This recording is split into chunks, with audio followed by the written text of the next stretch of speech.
As night falls over the village of Fara's edge, where the sea whispers secrets and stars twinkle above, we find our young fisherman, Kai, drawn to the ocean's depths.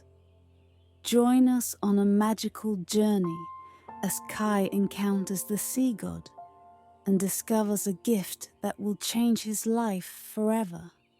So, settle in, take a deep breath, and let the soothing waves carry you into a peaceful sleep. Now, let us begin.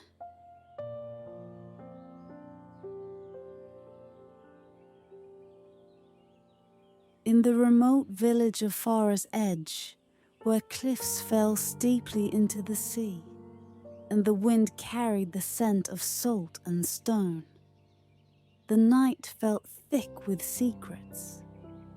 Here, life ebbed and flowed with the tides, shaped by stories that stretched as far as memory itself. The villagers, mostly fisherfolk, would end their long days by firelight, spinning tales of old. And woven into their lore was a shadowed figure, a deity that dwelled in the fathomless depths, whispered about only in murmurs. In that village lived Kai, a lone fisherman whose heart beat in rhythm with the waves.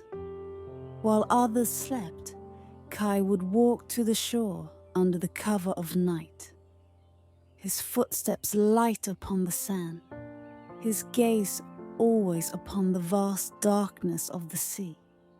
For Kai, the ocean was alive, not just a force, but a presence that called to him, as if waiting to share something ancient, something hidden.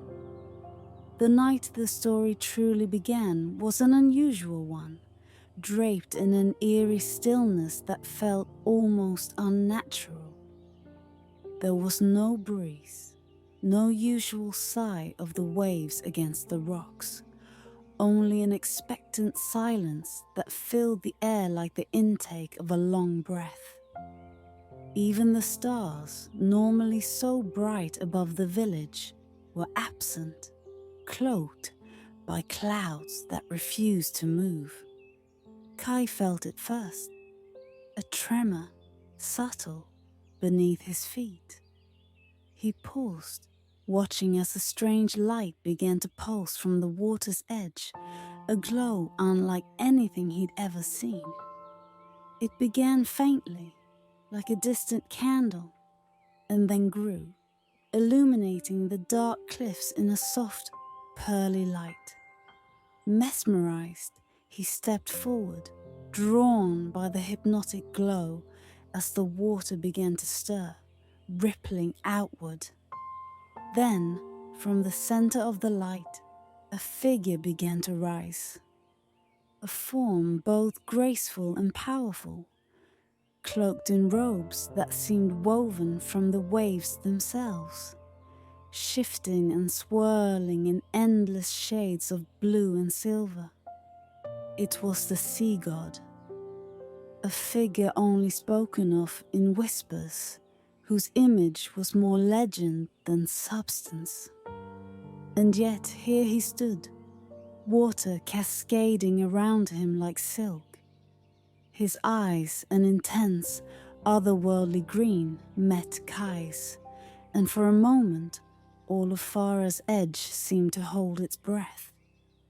Kai, the sea god's voice echoed, a deep, resonant sound that seemed to come from both above and below, within and without. You who listen to the secrets of my realm, you have been chosen.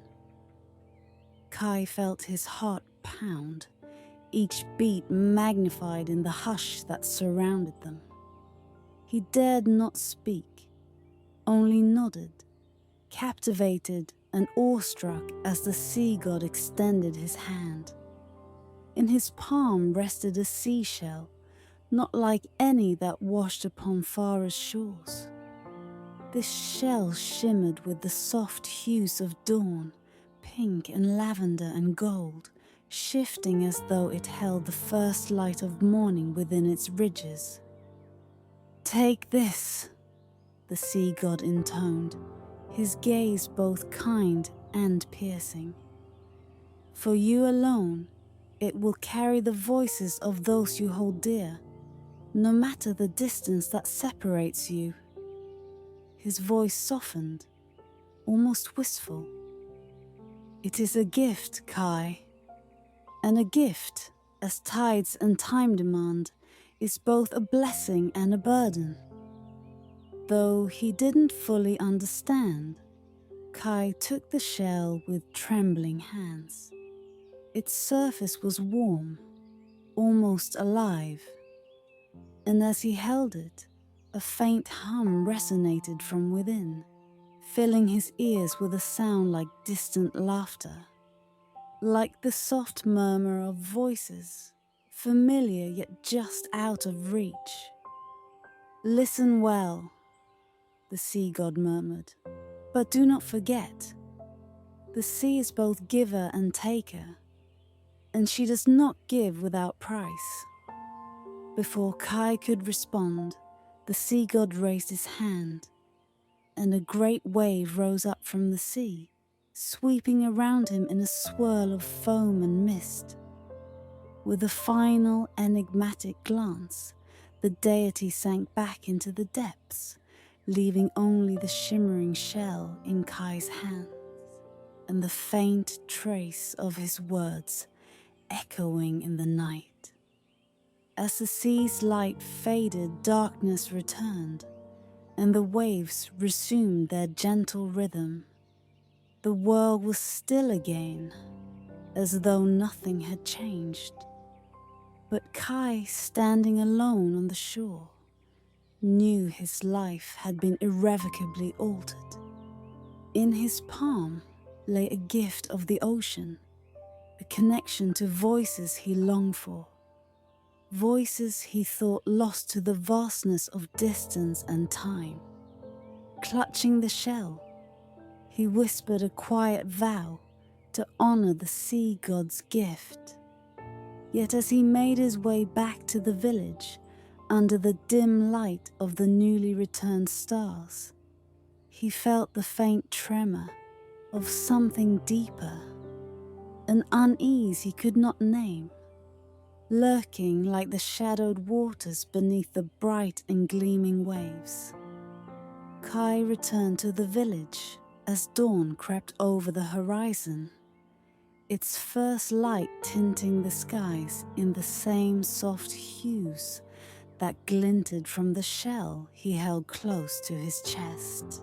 With each step, the strange warmth of the shell pulsed faintly in his hand, as if it held a heartbeat of its own. Though he felt the weight of the sea god's warning echoing in his mind, the allure of the shell's promise, the voices of loved ones, drew him in, filling him with both excitement and an ache he could not name. That morning, after a restless sleep, Kai wandered to the cliffs, clutching the shell as the waves roared below. He hesitated, wondering if the magic had only been a dream spun from midnight shadows. But curiosity overtook his doubt, and he lifted the shell to his ear, heart pounding.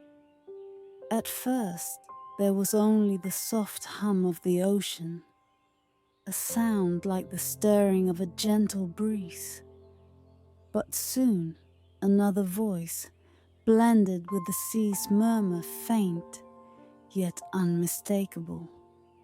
It was the laughter of his sister Maya, who had left Fara's edge many moons ago, traveling to distant lands. She had always been bold, a wild spirit, and Kai often felt her absence like a hollow ache. Now, her voice filled the air around him, warm and bright, carrying snippets of words he could barely make out. "Kai, can you hear me?" she whispered, her voice dancing on the wind. "Yes, Maya," he replied, his voice breaking with emotion, though he knew she could not hear him. As her voice faded, his mother's voice took its place, soft and soothing, like the lullabies she once sang in their little seaside cottage. He could feel her presence so vividly that he nearly expected to turn and see her standing beside him, her gentle eyes watching him with pride. The shell was a miracle, a link that bridged worlds. Each time he lifted it to his ear, he felt as though his loved ones were walking beside him, their voices woven into the sea breeze, filling the gaps left by distance and loss. The loneliness that had once haunted him began to recede, replaced by a sense of belonging that settled around him like the warmth of a fire on a winter's night. But as days turned into weeks, word of Kai's gift spread among the villagers. First, it was old Maren, a widow whose son had sailed for the distant shores of the Northern Isles. She approached Kai with trembling hands, eyes full of hope and sorrow, and begged him to let her hear her son's voice. Kai, moved by her plea, offered her the shell, and she wept as her son's voice drifted to her from across the waters. Words of love and reassurance wrapping around her like an embrace. Then came others, each with their own lost connections, their own yearning to bridge the vast spaces between them and those they cherished. The shell became a shared treasure, a relic of hope and reunion, passed from hand to hand with reverence. Some even came from neighboring villages, having heard whispers of the miraculous shell that let one commune with voices across the sea. For each villager who held the shell, the experience was deeply personal, a communion with those who had journeyed far from Fara's edge. But for Kai, who had once known solitude as a constant companion, there was an added joy in seeing his gift light the lives of others. The village, once quiet and isolated, was now filled with laughter and tears, with stories brought back to life by voices that had once felt like distant memories. But as time went on, Kai began to notice something peculiar. Each time he held the shell to his ear, the voices seemed to echo slightly longer, carrying a faint resonance that lingered even after he had lowered the shell. And beneath the voices of his loved ones, he occasionally heard whispers he could not place, soft, sighing murmurs that filled the edges of his mind like shadows slipping over stone. They were fleeting, easy to ignore, yet strange enough that they left him unsettled. One evening, as dusk settled over the cliffs, Kai listened once more, hoping to hear his sister's laughter or his mother's gentle song. But this time, the shell offered no warmth, no familiar voice. Instead, a faint, chilling whisper drifted from its depths, a voice he did not recognize, speaking in a language he could not understand. It was an eerie, lilting sound, like a lullaby woven with sorrow. He lowered the shell, a shiver crawling up his spine. The sea god's words echoed in his mind, a reminder he had tried to push aside. The sea is both giver and taker, and she does not give without price. For a moment, he gazed out over the darkening sea, watching as the horizon melted into shadows. He thought of the sea god's warning and of the growing sense of unease that had begun to shadow the edges of his joy. The shell was a gift, yes, but Kai felt a growing certainty that it was also something more, something darker. Days passed, yet the strange whispers from the shell grew neither louder nor clearer. They were like shadows flickering just beyond his sight, faint and ephemeral, slipping away as soon as he tried to grasp them. Despite his unease, Kai could not resist the shell's pull.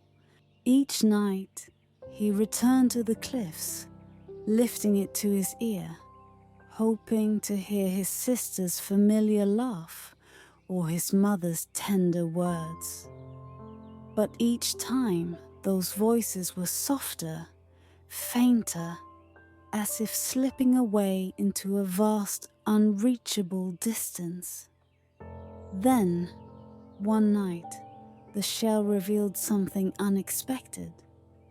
It was late, and a thick mist clung to the air, blurring the line between sea and sky.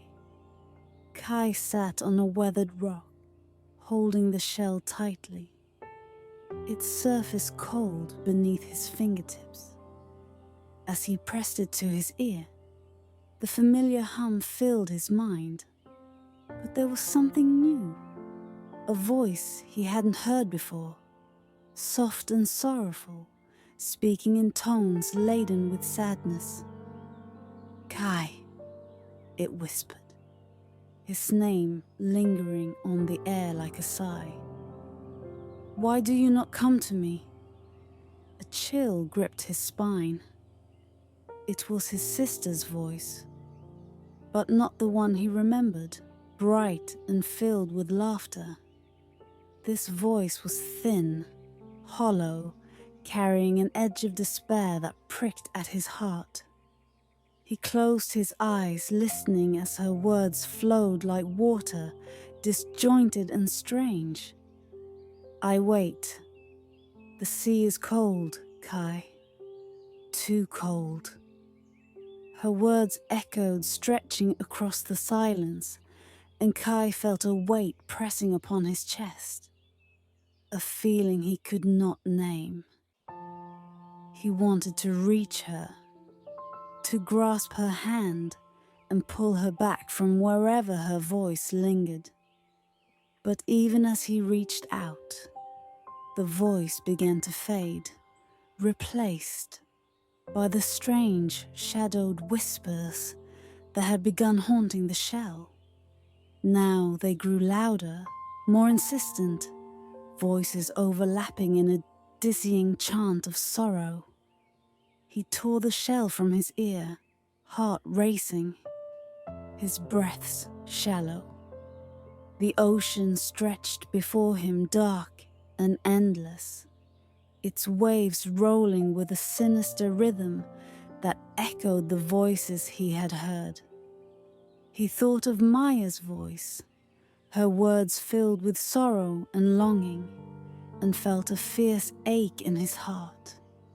She was out there, somewhere beyond the horizon, but the shell's magic seemed to distort her voice, twisting it into something he no longer recognized. Over the next few days, the whispers grew more persistent, more pervasive, spreading through the village like a shadow. Old Maren, who had heard her son's voice through the shell, began to speak of seeing strange things in her dreams, visions of the sea rising to claim her, of cold hands reaching from the depths. Others whispered of feeling a weight upon their chests at night, as though the sea itself was pressing down, pulling them closer. Kai tried to ignore these stories, tried to shake off the feeling that the shell was somehow connected to these strange happenings. But he could not deny the way the air in the village had changed. It was as if a shroud had fallen over Fara's edge, casting its once bright shores into shadow. The villages grew quieter, more somber, their laughter fading into the wind as though it had been stolen away. And then one evening, as Kai sat alone on the cliffs, the shell in his hand, he heard a voice unlike any he had heard before. It was not his sister, nor his mother, nor any villager he knew. It was a deep, echoing voice, ancient and resonant, carrying the weight of centuries. It filled his mind with visions of dark waters and distant shores, of tides that rose to swallow the earth. Kai, it intoned, each syllable slow and deliberate. The gift you hold is not for mortal hands. You have called upon the voices of the lost, drawn them from the depths. But do you know the cost? He wanted to answer, to ask what it meant, but his throat felt dry, his voice caught like a stone in his chest. The voice continued, each word sinking into his bones. Those who have left the shores are bound to the sea, their whispers chained to the waves. To hear them is to draw them nearer, to awaken their longing, their hunger.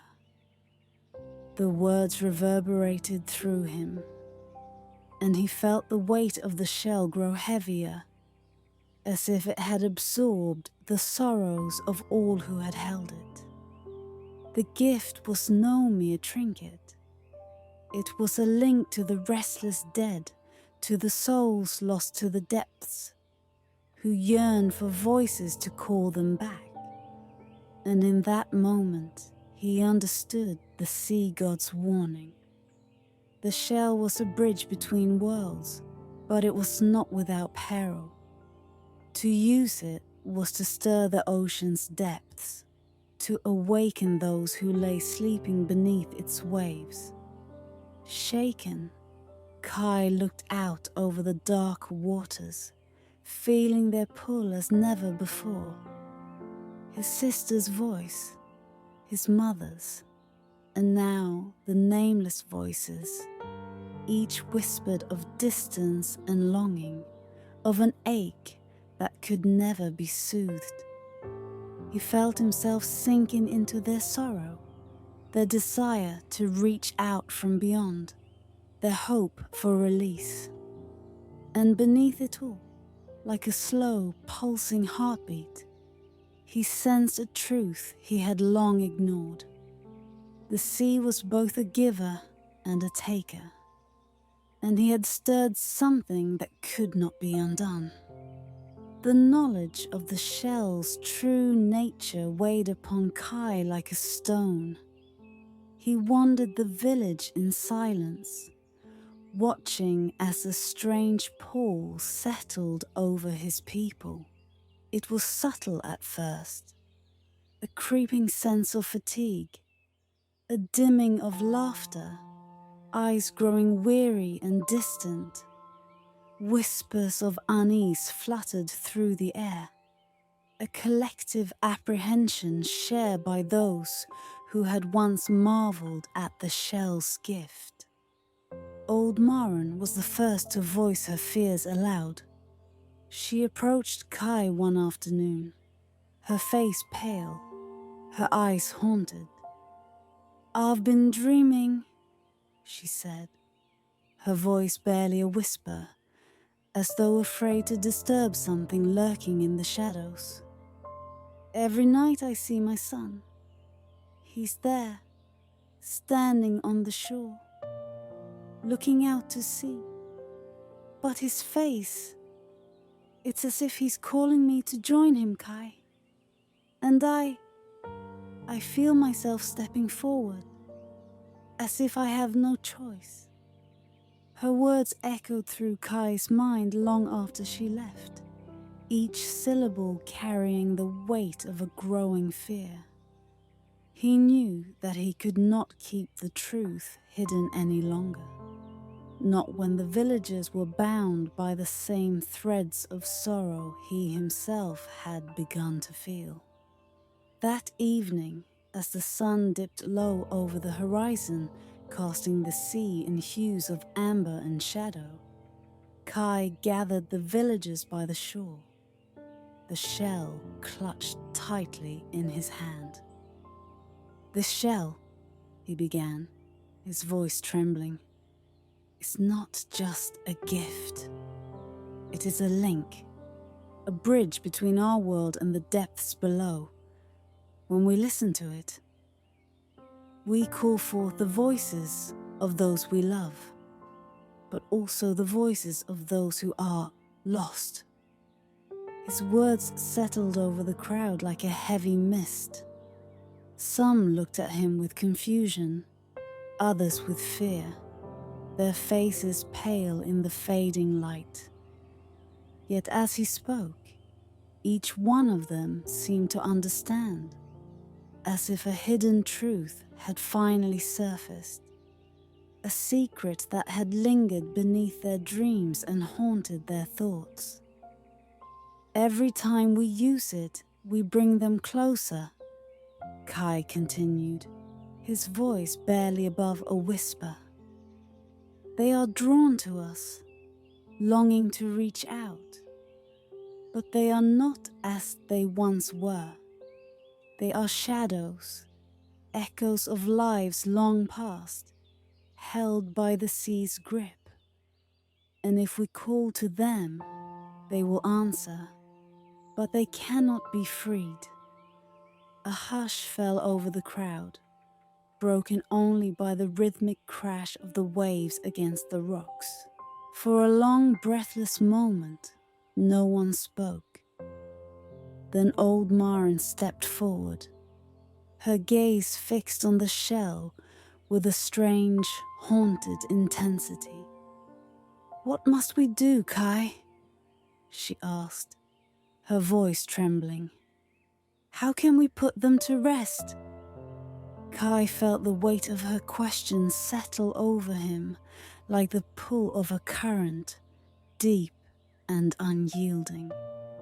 He turned his gaze toward the sea, its dark waters stretching endlessly, and thought of the sea god's warning, of the price that could not be avoided.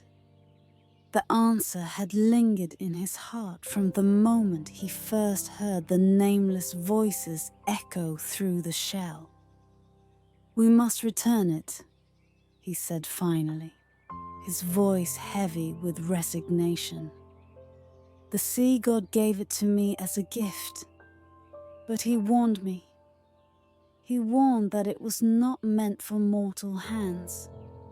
If we keep it, we keep the shadows of our loved ones bound to us, restless and longing. But if we return it, perhaps they can find peace in the depths once more." A murmur of fear rippled through the crowd, but it was tinged with a quiet relief. The villagers had felt the shadows growing within them, the weight of something they could not name. And now, at last, they understood. The shell had been a bridge, a way to touch those who were lost.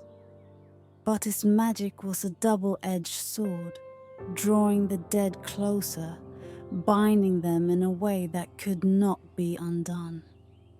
As the villagers looked on, Kai stepped to the edge of the shore, the shell gleaming in his hand.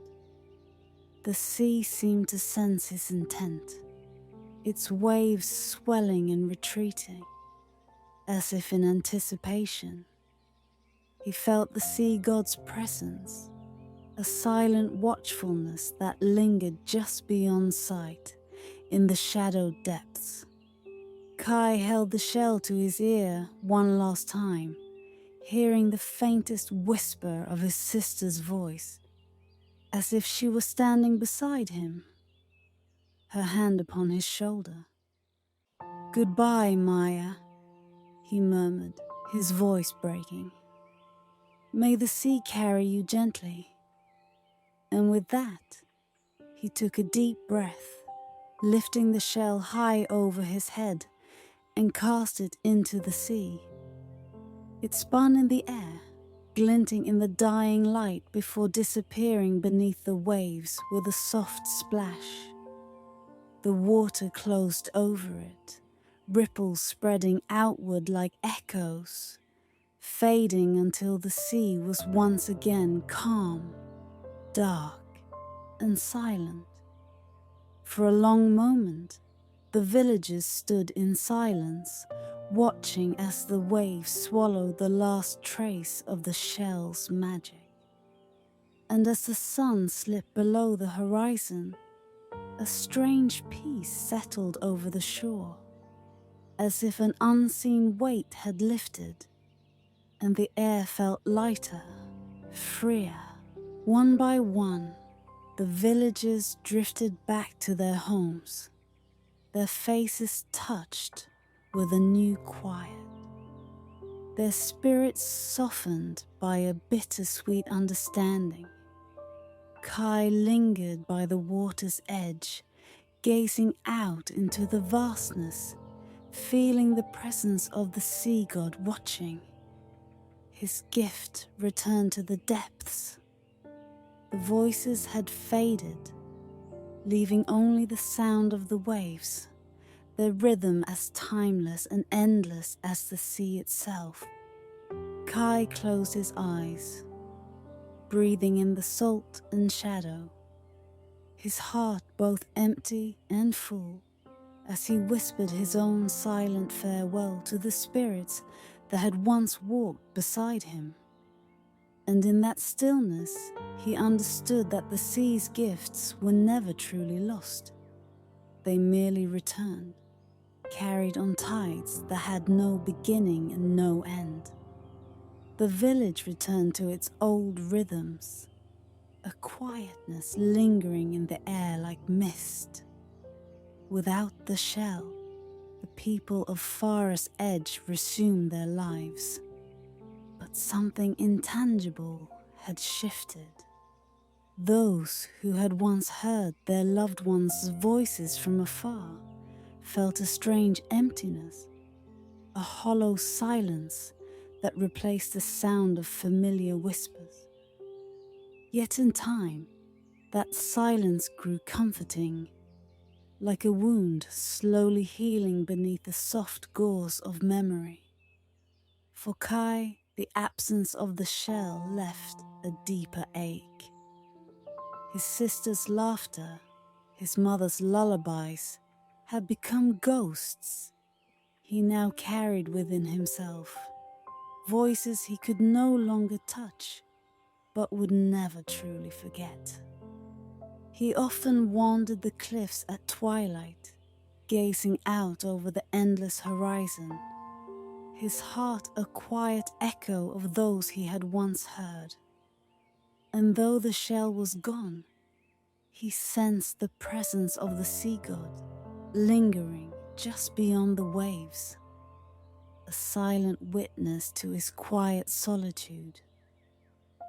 One evening, as the sky dipped into hues of violet and gold, Kai noticed something peculiar.